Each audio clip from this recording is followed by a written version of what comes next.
John Juniper here. Oh, I'm so glad you called. Yes, I do have information on the attack, but is it safe for me to tell you over the phone? No, I can't. I left for Europe this morning. How about this? I've got an autonomous jet at JFK. If you send someone to the airport, they can come meet me. Well, lucky you. A ride on a private jet and a meeting with John Juniper when you get to Europe. Find out what he knows. I'm going to see if headquarters will let me come along. Hello, ladies and gentlemen, this is Blue Maxima, and I'm here checking out I Expect You to Die 2. Because I loved the original I Expect You to Die. Its combination of an old school spy theme, some really clever escape the room puzzles with some great presentation, and entirely fair design, and just some fun details in the background, like letting you do things with objects in order to get weird achievements done, being able to speed run the puzzles, and just a bunch of other minor details that they had put all over the place, made it one of my favorite VR games back when I got around to finally playing it. And the fact that they just added free DLC to that game without so much as flinching, so that the game was like twice the length, even a couple of years later, is like, it's fantastic examples of support from a VR developer, and the 3 to 4 hours that you'll spend in that game figuring out the puzzles and having fun with it are absolutely worth the money, and it makes I Expect You to Die one of my favorite VR games. So, when I Expect You to Die 2, The Spy and the Liar was announced, I was really excited. Then I realized all my VR headsets didn't work for one reason or another, and I got really upset. That's just the truth. So I ended up buying it when Oculus had like a sale on both games for a cheap price, and I already owned the first one, so it was even cheaper. So I bought the second game, waited to get my Quest 2, and then I played it, and I enjoyed it, because it's basically more I Expect You to Die, which is exactly what I was hoping for. It's got that great presentation, it's got that great level of detail, and it's got a set of really clever puzzles that also aren't too challenging or too unfair. And for the 3 to 4 hours that I played this for, because I have actually finished this one, this isn't first impressions, this is more of a review, I still thoroughly enjoyed it, even if I did kill myself with exploding cigars. So, for those of you who aren't aware, I Expect You to Die 2 is a puzzler. It's an escape the room game, but it's got some really clever little things going on about it. The main thing being your telekinetic gloves. I'm not entirely sure what they call them in-game, I don't remember honestly, but it's a really simple concept. You just hold up on the analog stick and you can grab things from really far away and then pull them in, but you can also push them out, which lets you interact with the entire room without having to get up from a sitting position. And they absolutely fit a fantastic amount of puzzles in here, and a great set of ways to interact with all the objects around you. And they're never unfair. They don't hide any sort of information behind anything that can't be guessed from the information that you have available to you. They don't kill you without warning. You're always going to get a big telegraphed warning that you're going to die from something. And even then, I still walked into half of the traps like a sucker, but frankly, that's half the fun of the game, honestly. And as a result, the puzzles are just really easy to play. Even if you do die, you're only a few minutes from where you left off, but the majority of the game is going to be spent figuring out the environment, figuring out what the game wants you to do. And if you're like me, you're going to get a good 30 to 45 minutes out of each of the puzzles, and the 6 puzzles in the game are going to give you something like 4 hours of playing time, which is roughly equivalent to what the original I Expect You to Die gives you. So, I'm happy with that. That's a good value, honestly, for the amount of fun that I had. And all of the puzzles are really clever, too. They've got a bunch of different ways for you to interact with the environment. They've got a bunch of different objects and ways to play around with them. And they all fit in really nicely with the spy theme.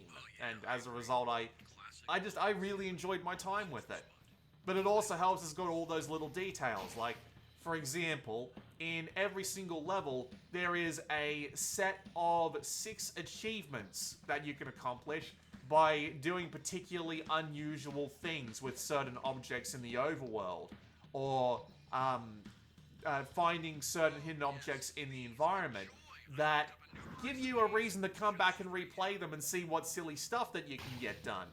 And there's also speedrun challenges to get them done as fast as possible. And trust me, those speedrun challenges are bloody hard.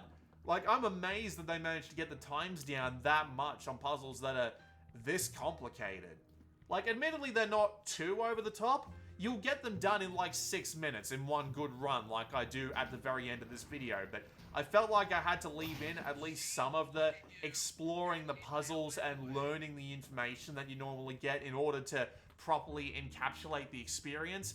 But you'll be able to get done each one of the puzzles within a few minutes once you get it down, but the majority of the time is going to be exploring the puzzles, and so that's where the majority of the 4 hours comes from.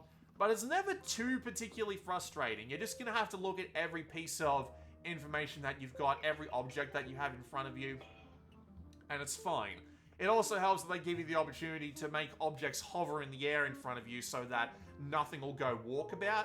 Although I did have a couple of objects fall out of reach and I needed to restart the puzzle as a result. Sometimes they'll show through certain objects with like a blue outline that you can pick them up from, but sometimes they won't, and it makes things a little frustrating sometimes. But again, it's not too bad when a restart will only cost you a couple of minutes worth of progress most of the time. But they also have those little details outside of the missions as well. You end up in this van when you finish any particular mission, and they add some neat details up into that too. Like, there are broadcasts that you can hear throughout the game on the radio, but you can also tune the radio and it turns out to be a music selector. So when you've gone through a particular stage, you can listen to the music from that stage on the radio. It's just a neat little touch along those lines as well. Just things like that give the game just that sort of flavor and atmosphere, and I got to admit that I really like it. That attention to detail is something that is really good about the I Expect You to Die games, and thankfully the sequel doesn't stuff it up in any way, shape, or form along those lines. And then you've got just the presentation in general. They nail the spy theme. The game looks fantastic, even in this Quest 2 version here. It's got a lot of objects you can play around with. A lot of them are breakable. There's just a great look about it. It gets that theme perfectly.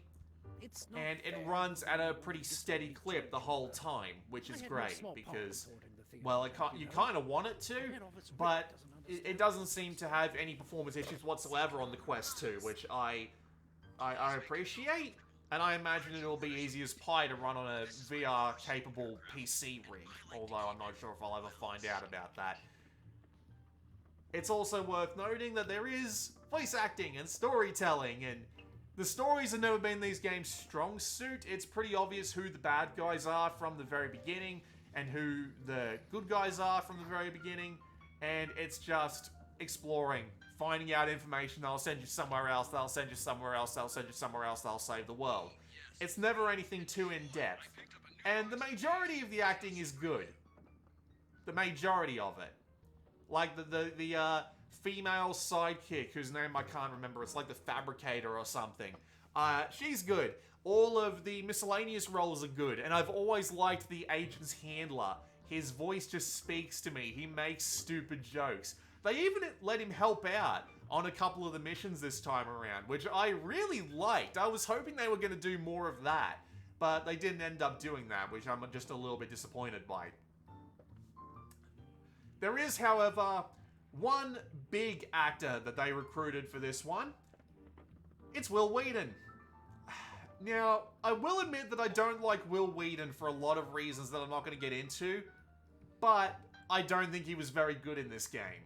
He just sounds like Will Whedon. He doesn't sound like a big, bad, evil dude. He sounds kind of the same all the time. He does the role well enough, but something about his performance just irks me. He sounds like he's not taking it seriously, I think is the biggest problem. To me, anyway. And honestly, there's just a little bit too much of him. Just a little bit. It would have been better if they kept his role in the shadows just for a bit longer.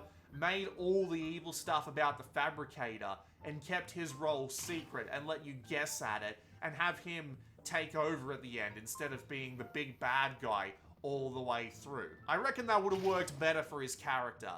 But no, once you play the second mission, which is the mission that you're seeing on screen here, and you get through your head that he's when you get through your head that he's being incredibly sarcastic, because admittedly I was never the best at detecting that, he just kind of becomes a stereotypical bad guy, and I will admit that I don't like it very much. Would someone else have been able to do the role better? I'm not sure. But yeah, that's just my opinion on that. There is one other thing I've got to say about the game, though. I gotta tell ya, I liked the levels in the I Expect You to Die original better than this one.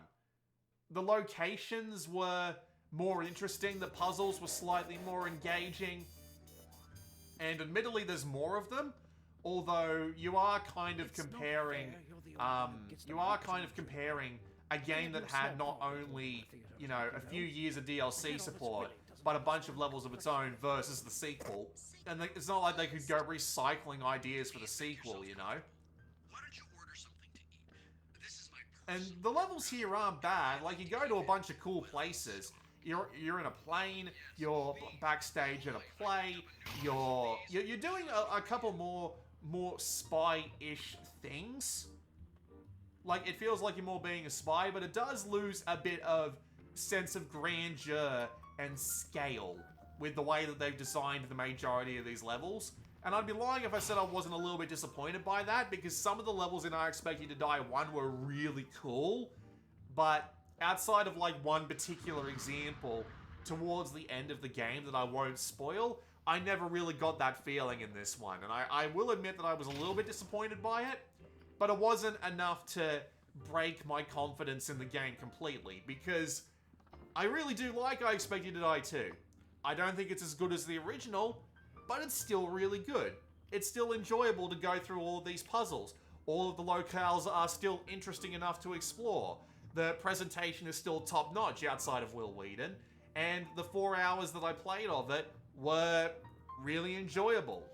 I enjoyed the game quite a bit, and I'm happy to recommend it, although I would be quicker to recommend the original I Expect You to Die first, because this is a direct sequel, for one, and this is also a, this is also just it's not so much kind of required that you know the original game for it to make sense, but the plot does follow on so directly from the original that you will feel like you've missed something. And frankly, both of them are worth buying. Like, they're both genuinely just worth buying. If they ever do like a bundle deal where you can get both of them for relatively cheap, buy that, play through both of them in a row, and have a 8-hour, 13-level experience, and it'll be really enjoyable. Also, in the end credits, they finally announced, well, they didn't finally announce, but they have said that I Expect You to Die will continue. Whether that means DLC levels for this one or a new game, I don't know, but I'm genuinely looking forward to it. Also, one other thing. One piece of the puzzle, one part of the game that that it improves on the original I Expect You to Die, the theme song. I'm not going to play any for you because they're going to be, it's most likely going to get hit by copyright before I can say I Expect You to Die. But I gotta say, the theme song in The Spy and the Liar is absolutely brilliant. It's an absolute banger, and the opening sequence they give you for it is really damn good as well. It beats out the I Expect You to Die theme song by a country mile. With that said, this has been Blue Maxima. I'll see you all next time.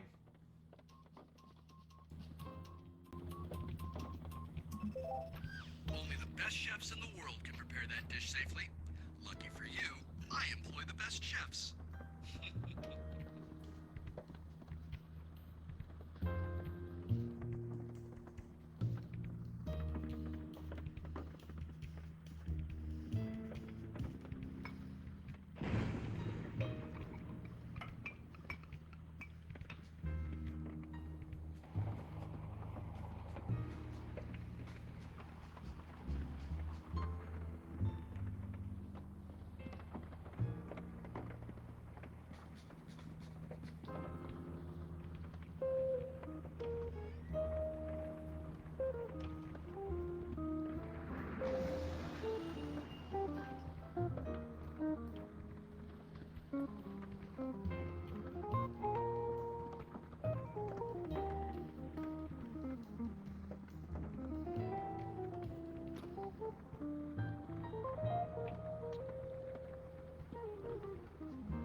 personal property, Agent.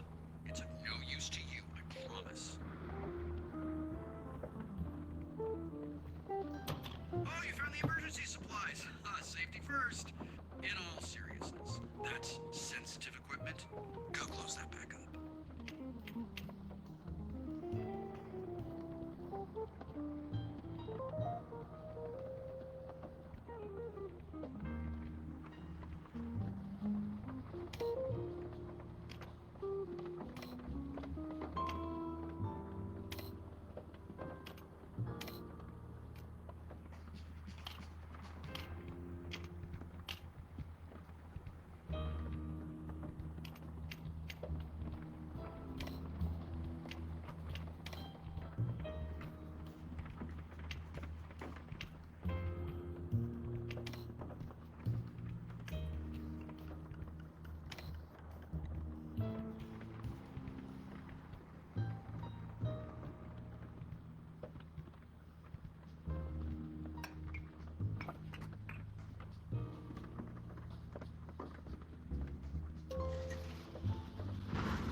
Unauthorized passenger detected.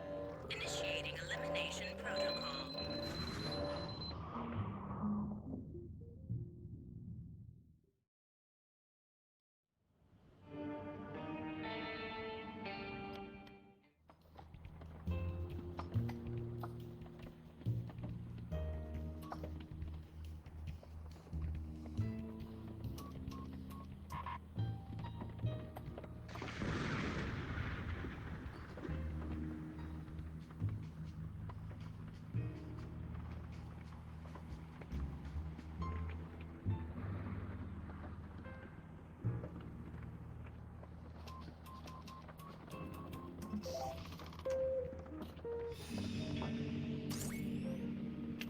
Why'd you put it on? No, it's fine. Just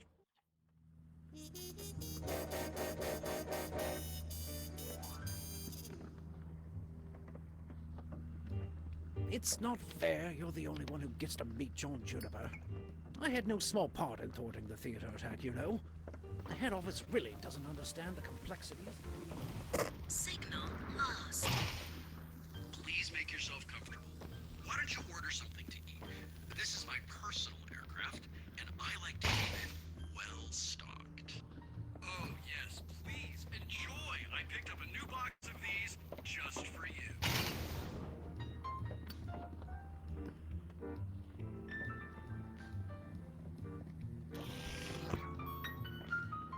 That's my personal property, Agent.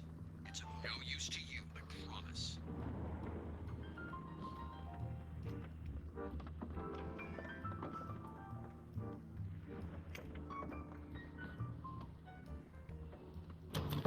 See? Look at you. You didn't need my help anyway.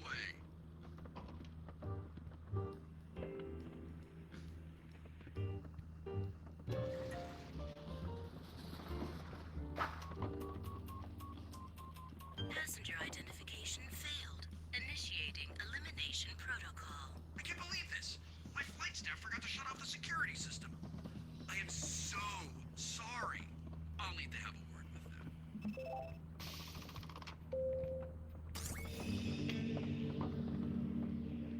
Why'd you put it on? No, it's fine. Just take it off.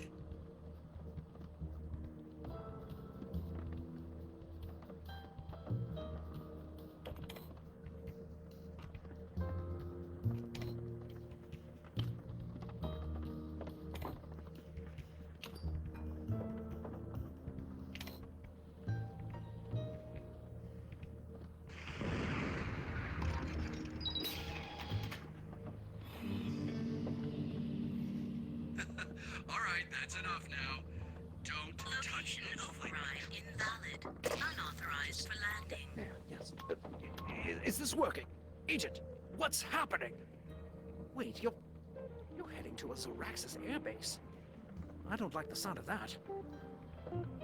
Okay, I can help here. Let's see. Reroute the plane to somewhere safe. Here. Yes, I just got you clearance at the agency airport in Lisbon. You're welcome. Location override approved. New destination, Lisbon. What? How did... Sorry, Agent. This plan's been years in the making. I am not letting you off this plane. Plan B. Launch the missile. Missile threat incoming. Defense system online. Press button to activate.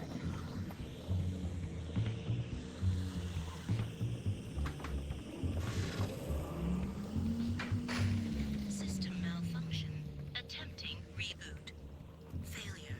Manual reset required. I've got an idea. Huh? Yes.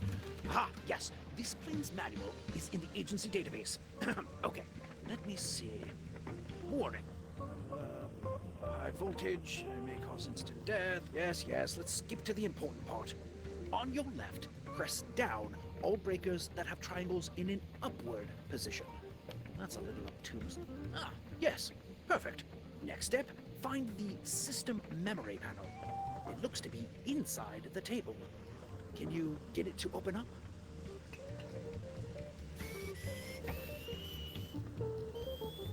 You've got it.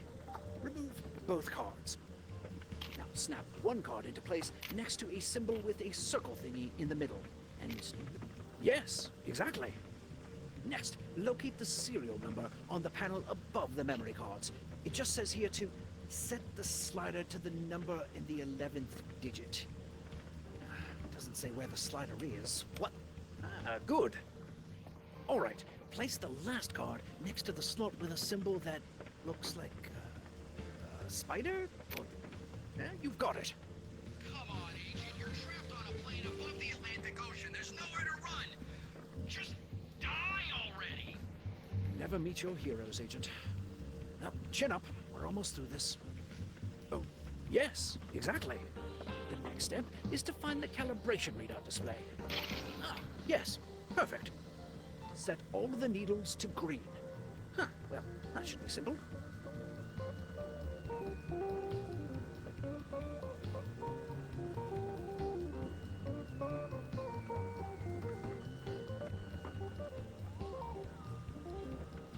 You've got it. No. I can see the missile on my radar display. Agent, we need to hurry. Now, all of the needles should be set to black. That should be easy enough for you. Good. Now, return to the memory card panel and push the slider to the number of breakers you pressed down in step 1. Yes, exactly. Quick, you've got it. Flip the switches with symbols that look like, top hats. Good. Defense system rebooting. Reset success. Defensive flare malfunction. Missile threat imminent. To fire flares. Manually set. Threat averted. Autopilot re-engaged. New destination. Lisbon. You blew up the missile? There's only one agent who could have pulled that off, and they died on the death engine. Unless... Gibson, get Zor on the phone. I believe a pesky phoenix has risen from the ashes.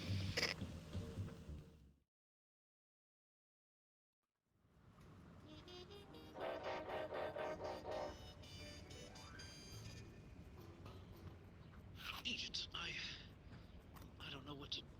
I mean, John Juniper. The John Juniper tried to kill you. Oh, for the love of... He's nothing sacred. Well, that must mean he was working with the Fabricator on the theater attack. If he's involved with Zoraxis, we need to find out what he's up to.